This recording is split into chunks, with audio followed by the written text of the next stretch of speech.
Welcome to Not a Great Whisper podcast. This is your host, Katy Ray. I am joined with my new friend, DJ Howard, who I met through another friend through IG. That's why I do love social. You meet people that, you wouldn't be able to just meet out and about.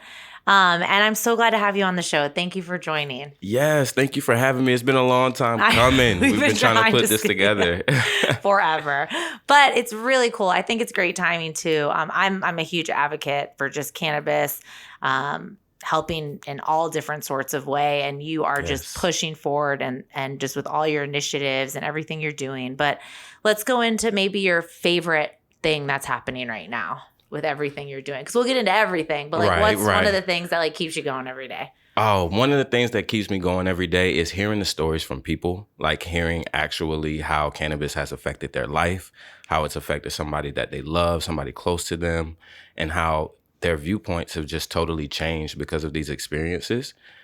Those stories keep me going because that's the impact that I want to have on people, on real people in the community and what they have going on. So that's what really keeps me going. Because the business aspect of cannabis right now is ridiculous, but your focus is the people, and that's so important because it is a medicine. And I love that's how you promote it, and you just give real life experience, but kind of what started you on the journey of helping others. Yeah, so really, I had been using cannabis since college. It was helping me in school. I have ADHD. At the time, being honest, I didn't realize that's how it was helping me. Yeah. I just noticed that, hey, I can study a little bit better, and I tend to do better on these tests when I'm using cannabis. As I got older, more into my adult life, I had two instances that really kind of shook me a little bit. In October 2016, my mom had a surgery. And she was not doing well health-wise. And she had some chronic pain and some different things going on. Cannabis actually ended up being something that there was no cannabis in her house when I was growing up. That was not a thing. But through these experiences, she has been more open to it, and it's really helped her. On top of that, that was the same time I moved from DC back to Florida, because I was living in DC at the time. When I moved back, my girlfriend got very ill.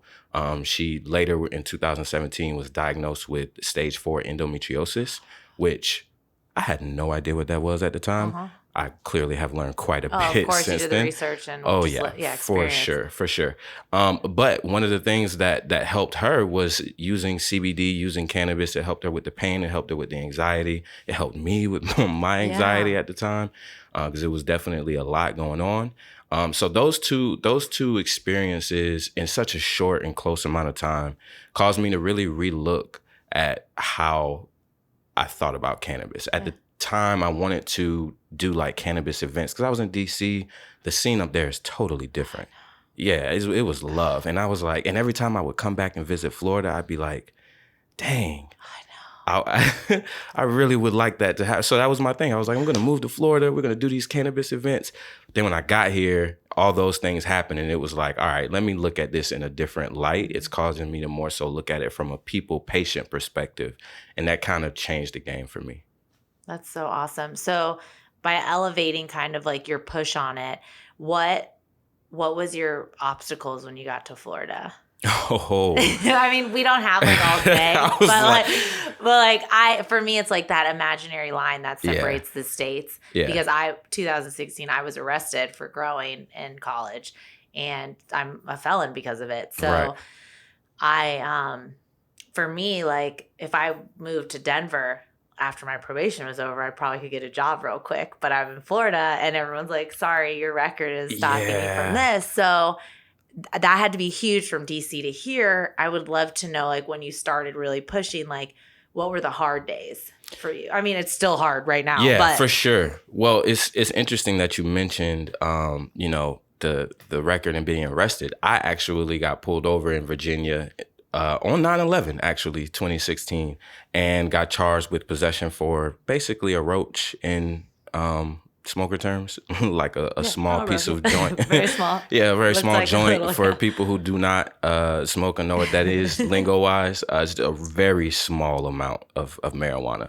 But it caused a lot of issues. I had to come down to Florida, go through the whole probation, go through the whole treatment, whatever therapy thing they had me going through.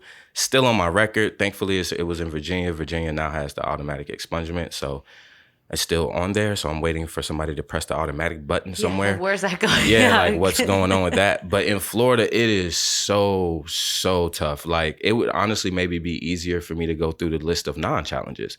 But so for me having that on my record, I wanted to actually work with some of the cannabis operators here in Florida, and I was turned down numerous times. Like I've applied. I have quite an extensive resume in marketing as a professional, but I could not get a call back to save my life. Like it was terrible. And I think, when was it? Maybe 2019.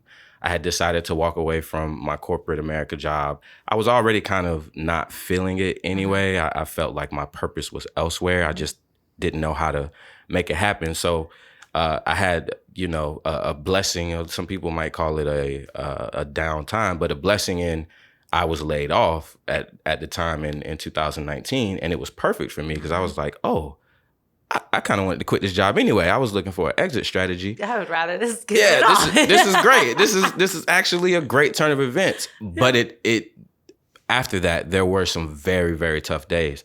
I had spent a lot of time filling out applications, not getting a response back, networking, going to different, I'm not going to call anybody out on air, but going to different dispensaries, speaking with hiring managers, giving them my physical resume, doing the online applications, and it was all difficult. Couldn't get a call back. One person finally told me, they were like, yeah, you have this on your record. You're not going to be able to get a job. It's going to be pretty tough unless you like know somebody and can kind of slide in that way. I was like, what? So that's when it kind of turned into, okay, I'm going to do this on my own. Like, I'm going to do my own thing. There's also issues with that, like with starting a business in cannabis. You have payment processor issues. Not every website wants you to talk about cannabis. Not every email platform. The messaging is crazy. Yeah, you know what I'm saying? Even social media, you know what I'm saying? It's hard for you to be able to get the word out. You got to get really creative and innovative as far as what you're saying and how you're saying it, so you don't get banned or shadow banned or kicked off Facebook. How has TikTok helped with that? TikTok has been really cool. They now are starting to like take videos down from people. Yeah, Facebook, they ban you in like a second. You could have a storefront. They're just like, bye. I kind of like stopped low key talking about it on, like, I may make some slight mentions on Facebook, but Facebook they literally shut you down. They started. They was like, oh, we're gonna shut you down for a day. Oh, we're gonna shut you down for 5. Oh, we're gonna shut you down for 30. It's like, all right, look, I don't want to do this anymore. Like I'm gonna stick to Instagram and getting creative there and working on TikTok. TikTok really though, for a long time, they were sliding by. TikTok and Snapchat for a while. I feel like you had a lot of like reels and stuff that were coming through that were good. A lot of them, a few of them have popped lately. I got some with quite a few views, but I like doing reels. I like that form of content, that short form of video content. And the comparison one I feel like is always great with cannabis. Like, here's me not able to do anything. Right. Like I have this one about like when I don't take my medication versus when I do, and people love that. But it's real deal. Some of the challenges actually come from a simple fact of like the understanding going to a dispensary, you're gonna pay way more, for the same amount of bud that you can get in the legacy market. And I'm very specific with calling it the legacy market. I do not like when people call it the black market or the illegal market or no. I think that's a very good educational point. Yeah, legacy market, because, people have been doing this for a long, long time. I actually think corporate cannabis can learn a lot from, from what they call the streets. Yeah. Because people have been doing it. They understand. Like, I've been smoking cannabis since like 2010. I got a few ideas. So, you know what I'm saying? I've seen some things. But the challenges, seriously, but no, the challenges there have been several, whether it's starting your business and understanding what you can and cannot do to promote it, to even operate, honestly, as far as being able to take payment and things like that. Making sure that you from a regulatory standpoint are checking all your boxes, crossing all your T's, dotting your I's. You got to really be on top of it. And they're not always, and when I say they, I mean like government, the people who make the rules about it, they don't always have the answer because it's so new. You know what I'm saying? They don't always have a definitive, this is how it is, this is how it goes. Sometimes things come out later. Like sometimes a rule is put out there, but then like the regulation behind that rule takes some time to get to that point. So, you know, it could be a challenge from that standpoint as well. Do you see Florida ever getting their shit together? So I'm very hopeful. That's the reason why I'm here working so hard now, because I think in Florida we have so much opportunity. It's such a diverse place. Tourism is so huge here. People come from all over the world to just come to Florida, to see the palm trees, to be at the beaches. But we got a lot of work to do. You know what I'm saying? Right now, we do not have a free market. We just had this Floyd Grown case where the Supreme Court struck down or went against and upheld the previous law that kind of limited the amount of licenses that we can have. It's not really a free market. So there's definitely work to be done, but I do believe that we could turn this thing around. I think that I actually have hope that Florida can have one of the most social, equitable, you know, cannabis programs in the country. You know, we've seen it happen in other places. I definitely think Florida is diverse enough. I think we have the people, we have the knowledge, the people in place to want to do it. It takes us educating. It's a lot of education that goes behind it. And it takes just a lot of work from advocates, from people standing up and sharing their stories and sharing their experiences and their struggles and their wins. You know, a lot of times people look at the struggles as like, oh, this is all bad. I think it's important to celebrate the wins, how cannabis has helped and improved people's lives. So it's going to be difficult. That there's no making no bones about it. It's going to be tough, but I have faith. You know, some of the work that I'm doing with Minorities for Medical Marijuana. Yeah. So I'm the chapter president here in Florida for Minorities. That's so awesome. Thank you. So M4M, we do a lot of work in the community. Speaking of which, we need to talk about that expungement. If you haven't gotten that expunged, we do expungement clinics. We just had one in Miami. We're doing another one in Little Haiti. Really? Yeah, we're bringing one in Tampa. We're doing one in Fort Myers. We got some stuff. Okay, we'll talk about it after. Yeah. We're going to hook you up. You're going to hook you up. But yeah, so with that, I'm also on the board for Suncoast Normal, which is the National Organization for Reforming Marijuana Laws. Oh, awesome. Very heavy on the policy side, putting in work. Actually, some of my executive board members are across the street over at Chillum right now on Facebook Live recording. Cool. Yeah, so I do a lot of work with that as far as getting in the community, getting people to share their stories, to come out of the cannabis closet, if you will. A lot of people are scared and nervous, rightfully so. The stigma is real. Stigma is real. The mistreatment is real. So it's understandable that people are in the closet, so to speak, about it. But it's time we bring them out. The more people we can bring out and get together and pull together for the same cause and who see things in a similar light, I think the more that we can definitely get done. I just get chills because I think that is just... It's amazing kind of where you're at right now because of how much you're doing with the community. And my whole thing was I was ashamed of it for so long. And then it was just a part of me that I just ran with. And then when I was able to start dispensing in a dispensary, it was like a 360, right? I get arrested. I do all this stuff. I have something on my record. I get, like people are just judging you nonstop. Yeah. And then you're literally dispensing to people that need it. And you're educating people who would never have talked about it. It's easy to put a bar at the end of the road, but a dispensary is like the big judgment. And you're like, really? Because I love people on cannabis. Like you feel better. Your vibe is better. It's the love drug. Brings people together. Yes. It's the love drug. Yes. Of course, your dosing and everything. That's the important thing. But Absolutely. For me, I'm like, I don't want an angry drunk coming in here. Or like somebody super, super just like belligerent, like emotional. Like I've never met somebody who has consumed, because I'm careful about saying smoking. There's so many different ways to consume cannabis. Yeah, because there's so many, administration, tincture, everything. Yeah, so many ways. Anybody consuming cannabis, I've never seen somebody angry or upset. Oh. Like it's always a positive uplift in mood. Positive uplift, or I'm going to sleep. Which is what I wanted. Which is your other option. But yeah, it's like one or the other, which is fine if they're talking too much. It's fine. But exactly. That's so true. And I love the work you're doing because I feel the stigma and the shame around it. Yeah. You know how many vets we've helped, like how many just Parkinson's, to watch people be able to control that. Like, it's just the feeling they get when that relief is gone and you're not taking 50 Advils in a day. Yes. Or narcotics, opioids. My stepdad, he's a veteran as well, a war veteran. And he, for a long time, was very like not cannabis, not for the cannabis thing.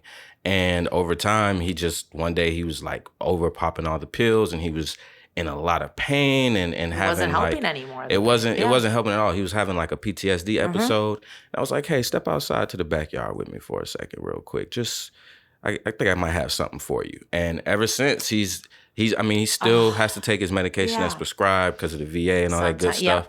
But he's seeking out his medical marijuana card. He wants to go get, his card so that he can go to the dispensary and start to break down that stigma even more, feel comfortable about going to purchase. And there needs to be a program. I mean, I know there's a lot of people working for them, like Weed for Warriors and things, but like that should just be given to veterans. Yeah. Like 100%. Yeah, I agree. Because it's either a pill bottle from the VA or you're giving them a couple vapes or some tinctures. So and it's just pills, such a different. And I tell people all the time, the pills, like, and I've seen it happen.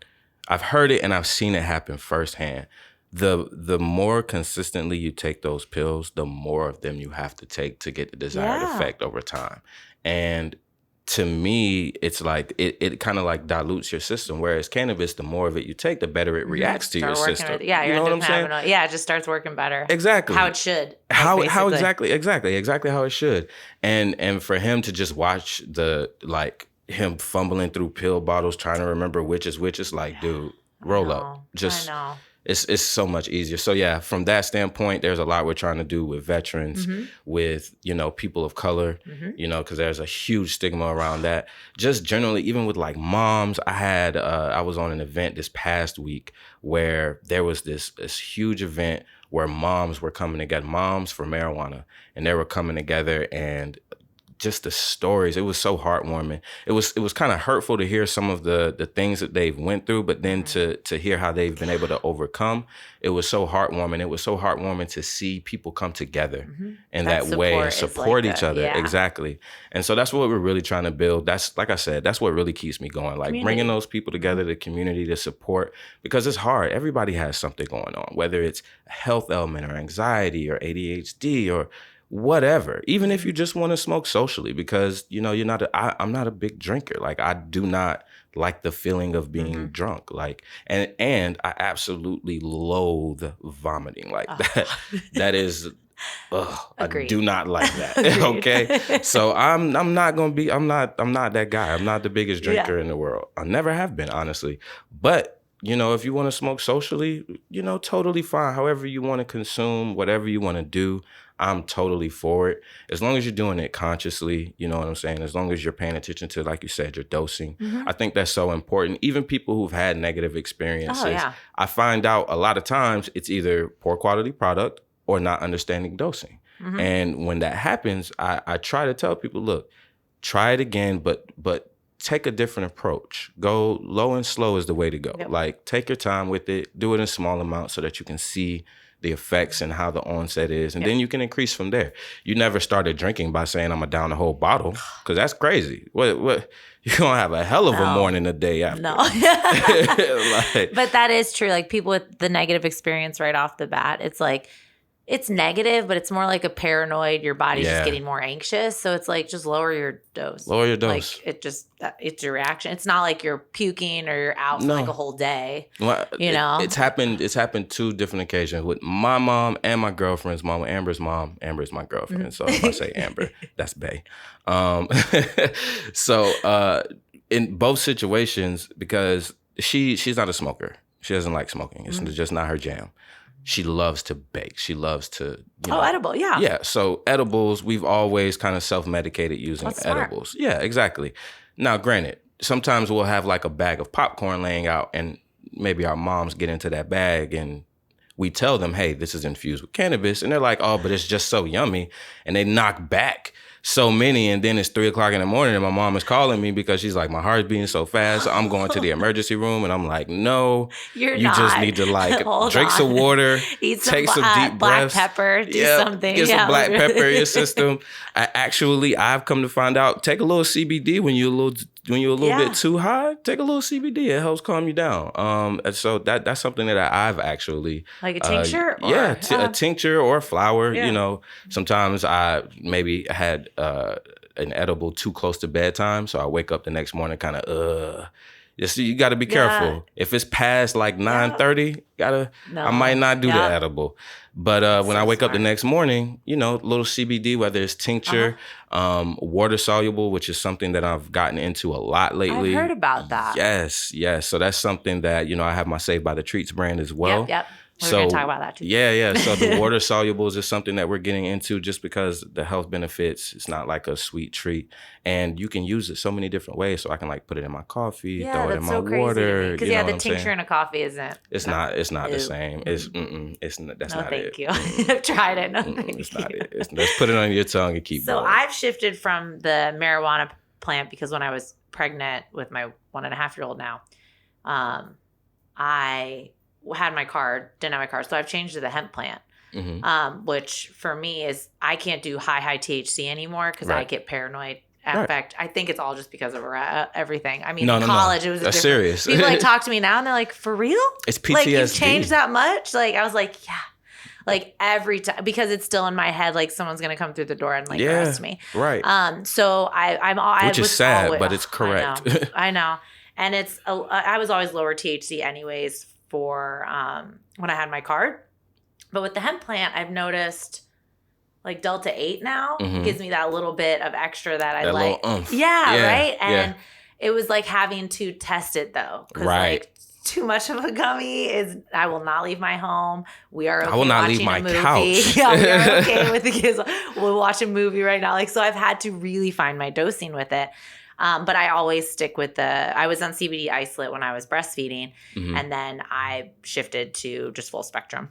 But it's like that whole thing of just like mindset, like slowly dose, but sometimes just like, oh, it tastes real good. It's a gummy, you know, and you're just like, oh, okay, just fucked up my day. Right. And I try to tell people, look, if it's something where you know you're going to eat a lot of it, see if you can get a smaller dose. Like find a 5 milligram, 10 milligram, and be good with that. And take like 1 or 2. Cut it up and hide it. Like hide it somewhere. Yes. I have gotten cookies. I have made cookies before where I literally have been like, all right, I know exactly how much is in here. So we are going to cut this bad boy in half. Well, your cookies are big for Saved by the Treats, right? Yeah, they're pretty good size. So me taking away half, I still gotta, I got a reason. I have a sweet tooth, Katie. But that's the problem too. I have a little bit of a sweet tooth. I feel that. That's okay. So that's actually one of the reasons we're moving more into the water solubles because, I'm paying attention to my health. You know what I'm saying? I don't want to become like diabetic or anything in the future. Cookies all day. I can't eat cookies and crispy treats and brownies as much as they Being self-aware. But as you should treat yourself, though. Exactly. You should treat yourself.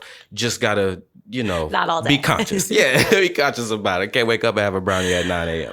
Well, for some of the like boards that you're on and things like that, what's your biggest push right now? Just getting out to the community? Yeah. So with minorities for medical, with normal, it's always policy. Like there is going to be focused on policy. Yeah. It's going to be a lot of reading of, bills that are trying to get passed. And we do the same thing with M4M, but that is like the focus of normal and obviously the community as well. But they work really, really hard on a policy reform standpoint. With M4M, we do a little bit of everything. We do the policy reform. Absolutely. Some of our board members and co-founders have actually helped write into law some of these bills. But in addition to that, the community thing is also important. We're working on in Florida. A lot of people don't understand how difficult it might be to get your record expunged. There's so many. It is. I was denied like 3 times. Yeah, there's so many. If you have two marijuana possessions or marijuana offenses on your record, you can only get 1 expunged. And if you have, The rules and regulations for are dumb. It's ridiculous in Florida. This is what I'm saying about challenges in Florida. It's literally easy for me to go through what is not challenging, but it's something that we're really working hard at, and it's something that we're pulling. That's why I'm doing so many. We're doing so many expungement clinics. Like it makes my heart happy because you're just like, no, but seriously, this list I can't tell you the whole list right now. Like I have so many. Like, yeah, like no, there's like no, let me tell you what's great. That's why we have like different initiatives because they're all different things. So we have the expungement clinics, which we're trying to do 4 in the next like 8 months or so. We're trying to do, like I said, another one in Miami, Fort Myers, Tampa, and Tallahassee. And then we also do a health is wellness, which is like the education aspect. That's going out into the community. That's going to actually be our first event of the summer where we actually are doing like a in-person physical event for the first time in a really long time. So I am geeked about that. Yeah, that's going to be so, I think it's so important. Fun. So that's really important. And then we have Sow the Seed, which is on the agriculture, front, making sure that people who are interested in getting into that, that's a huge challenge as well. Making sure people who are interested in that have the resources that they need from a business standpoint. There's business development aspects in it, obviously. So business making sure and kind of education on like healthier ways to healthier ways to extract and sustainable ways. And I actually left the Florida Industrial Hemp Conference a couple weeks ago and saw a lot of cool ways that people are trying to innovate and help with the grow process and make it a smoother process. Florida is a strange state from a climate perspective. Like growing in Florida can be very, very difficult because it's just so damn hot most of the time. And then it's kind of crazy how many grow areas we have though, right? Yeah. And so it can be challenging for people. There's a huge part of the season where they can't really get a whole lot out of their crops, and sometimes they grow hot, and we have all these different issues. So being able to educate people on that aspect is important too. And then from a youth perspective, like I'm always going to like being a mentor is one of my things. Like I'm always going to go back to that because it's been one of my passions since I've been in college, or since I was in college.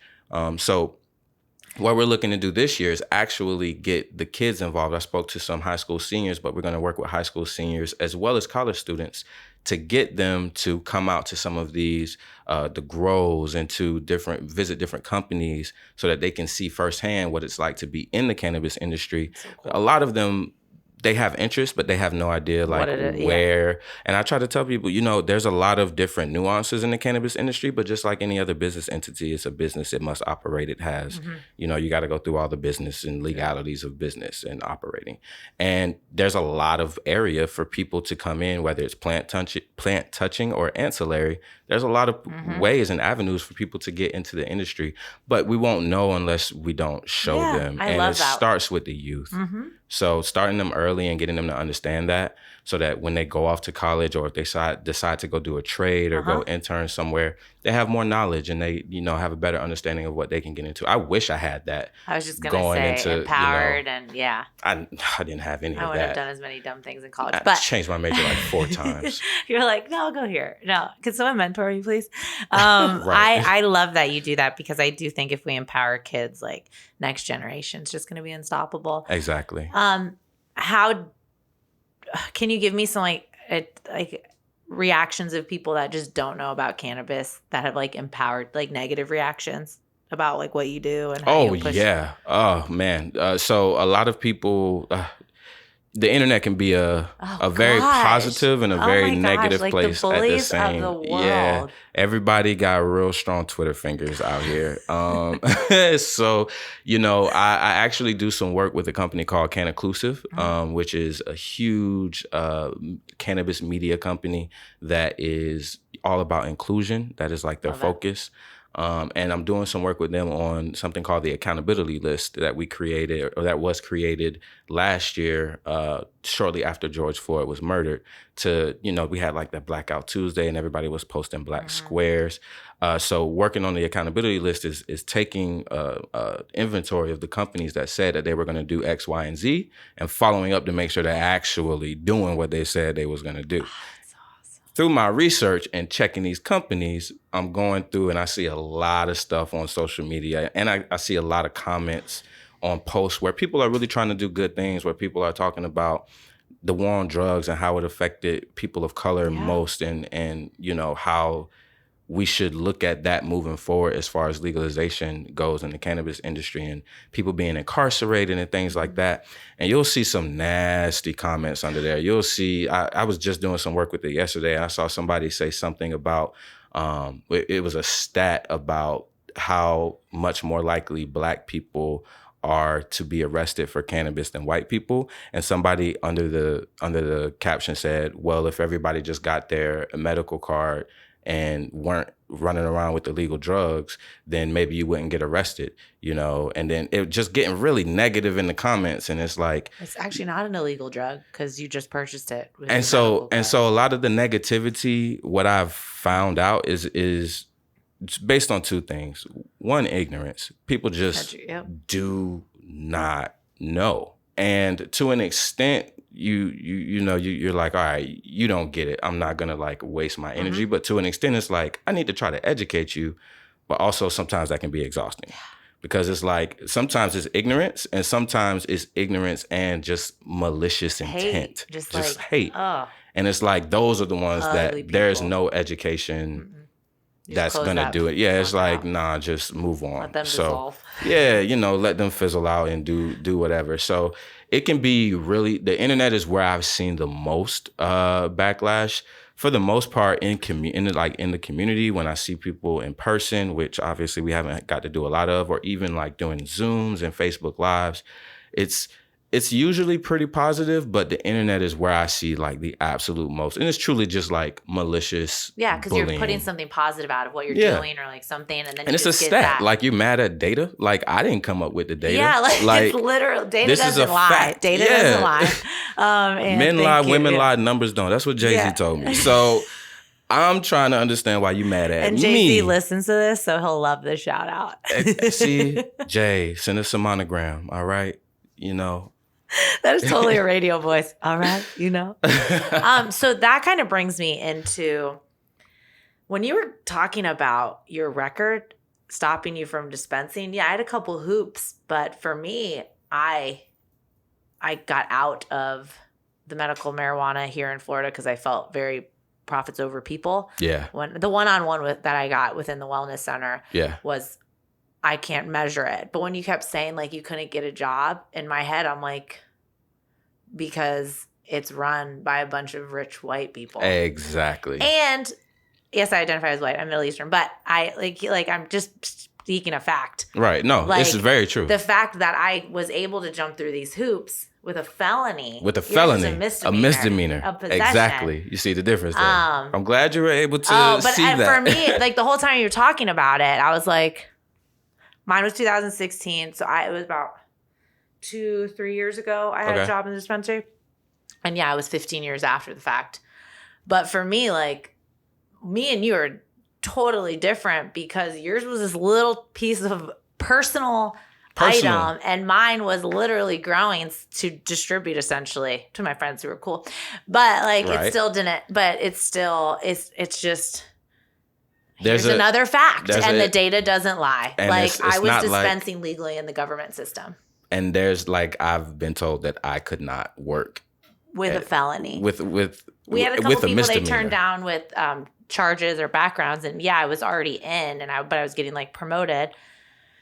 But in my head, I'm like, this is a little effed up right now. Like, but I can feel that energy within the cannabis companies now. Yes. So that's what I'm saying. Like, we got to figure this out. It has to be people over profits. And like, a lot of times in Florida, we only have these corporate cannabis companies. We have just a few of them, and they pretty much take over. Have all. I know exactly the ones you're talking about. Yeah, like, there's like 5 of them, and they run all of Florida. And they get all their buddies. Everybody's and the CEO, bring them in. And they're just that's what I said. Like, they told me, it was like, unless you know somebody personally, you unless you got a hookup. But how am I gonna get a hookup as a black man? What hookups do I have? You know how much money it costs to open a dispensary? That crap is expensive, okay? A lot. Millions of dollars. Millions of dollars. Now, I don't have just hookups. I was just working in it, but the fact that I had to go through the government to dispense was my like hiccup because but they were able to figure it out. I don't know. It was because my old manager loved that I worked at Tesla or Elon Musk, who's insane. Yeah. But he doesn't listen, so it's fine. But I worked for, I don't know if like that was how I got, but like still to me, I'm like, that's some tough shit. You might have like, I don't even know the circumstance. It's just for me, I'm like, no. Like a possession charge doesn't make it shouldn't be that deep. They were drug testing people. Yes. Right? And I was like, I hate that. Does this make, and they're like, well, do you have your card? If you have your card, you're fine. I'm like, it just like came out. Like, how would anybody have their card? And I it's really was unfair. Yeah, it was really crazy because unfair. We get these great candidates that just like loved cannabis, just wanted to help people because they were helped, had these beautiful stories like you do, that you helped your whole family, like all this stuff. And you're just like, that's the perfect person to advocate for it. Like, like that would be exactly who you want in here. And you're advocating and telling them they're doing something bad. So it's just like a whole like turn. I'm like, I don't understand why I'm trying to do interviews with you now. Like it was, and that's what made me stop. Like I had maybe done, no lie, over like 50 applications because I got to the point where I was like, I will move. I will leave Florida if I can get into the cannabis space. Like it's fine. I used to live in DC. I used to live in North Carolina. It's no big deal. Even then, still couldn't get like. Really? Yeah, it was tough. It was really, really even in places tough. with rec? Even in places with rec. But the pool, see, this is the issue that I had. It's harder because the pool of people who are interested are larger and they're not going to move me out. You know what I'm saying? That there's just economies of scale that's not going to work for them. But yeah, two things. There was something that you mentioned just now about, in the workplace that kind of reminded me of something just this past week in the last couple of days. You saw Amazon no longer testing their employees for cannabis, which is great. And I think that every company should do that. I know. I also just read a report, and I'm probably going to put this on my Instagram sometime this week, but that a federally funded study determined that THC level is not a good indicator of impairment. So if THC from the federal government study is not a good determination, like high THC amount, then why are we testing for it? Why are we testing for this to get a job when you're already in a job? Like, what is the point of this for driving? Like, what are we like? I don't want anybody to be smacked like on 275, but at the same time, if you pulled me over and I have THC in my system, and you didn't know that I had, what I had going on from you would have no idea that this is probably, I'm in like top functioning mode right now. Yeah. Like I am good. And because of our archaic views of just work life in general, 9 to 5, being in an office. Yeah. Yep. And like workman's comp, they test for that if something happens. Exactly. So if federally they're stopping it, I mean, they're taking tests on it to see if it's even like legit. That means there had to have been some cases, right? Exactly. I just wish that,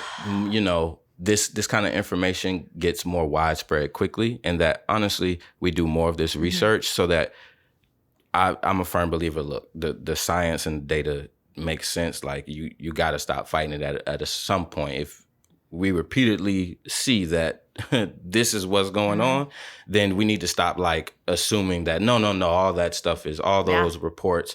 That's all false. No, we need to look at why is this an issue and try to start solving it from the root. So I think that's, again, stuff that continues to push me and make me want to go harder. And even on the days where it's tough, it still makes me get up and it's like, you know what? No, it's bigger than me. It's bigger than this bad day. It's really about people all over obviously we pay attention to Florida because we live here, but all over the country really, who want to live a life that provides them maximum wellness and cannot keep a job or are in fear of losing their freedom or losing their license to drive or to operate whatever business they have or to be a doctor, a lawyer, whatever it is that you are. And it could just be taken away from you like that. It would scare people. It's like PTSD. It would make anybody paranoid. Scare tactics all the time. Yeah, it's scare tactics. So we got a lot of work to do, but I'm going to continue pushing. And I definitely see another episode to chat about all the work you're doing again. And I'm excited to do stuff with you. But let's go into how people can get a hold of you. Definitely, I want to talk about Saved by the Treats. Saved by the Treats, right? Yep. Saved by the Treats. Yep. And like how we can find you. Yeah. So if you're looking for me on Instagram, DJ The King, 2 E's, King. I post a lot of reels, a lot of fun content. If you're looking for me on Facebook, I don't post there too often just because Facebook be tripping. But you can find me at DJ Howard on Facebook, on LinkedIn. I'm on Twitter, but on Twitter, that's my entertainment space. So come for a good laugh. DJ The King as well.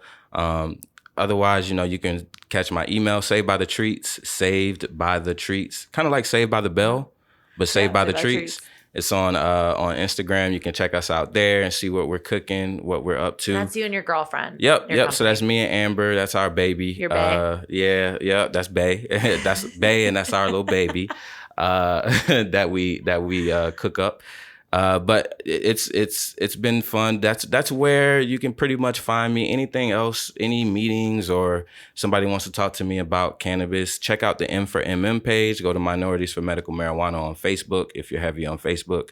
A lot of the stuff that I do is there anyway. And then, M4MM United on Instagram. Check us out there. Suncoast Normal. Check them out on Facebook and on Instagram. Same name across the board. Normal does not have an A in it. NORML, normal. So just something to keep an eye on. And yeah, that's anything else, reach me by email, DM me, let me know. There's a lot of ways to get a hold of you. There's a lot of ways to get a hold of me. I'm accessible. You can't okay? not get a hold of DJ. Like that's basically what we found out. Now my response time to DMs might be slow because the DMs be kind of booming sometimes. So I apologize, but I will get back to you. I promise that. No, that's a good thing. People are reaching out to you. Ending the stigma for cannabis use is a huge thing. I completely love what you're doing. I can't wait to kind of jump on board and see where I can help or assist and stuff. I think you're where you're supposed to be. Thank you. And all those little or big obstacles along the way got you here. And I mean, you're doing a lot of things. I can see you're busy. That's why you don't answer right away. But that's okay. I got back to you. It's good. You did. And, I'm so glad we got to meet today. And you can find DJ at Not a Great Whisper podcast page, katyray.com, at The Real Cray. We are at BKN Creative Studio. Yes. I'm excited. And Ybor. You could hear the roosters. Or some bass drive by. But I'm so thankful you're here today, and I can't wait to kind of continue this conversation with you and kind of see where it takes Florida and everywhere, right? Thank you for having me. There's work to be done. Mm-hmm. I'm sure I will be back. We have a lot of stuff going on. We're definitely going to get you involved. Okay. When we get that expungement clinic in Tampa, we're going to talk. We might have to do another Great Whisper podcast live session or something. You know what I'm saying? Yeah. We might do a little hookup right there. But yeah, definitely. Thanks for having me. This was fun. This was great. Great way to start my Sunday. You're amazing. Thank you.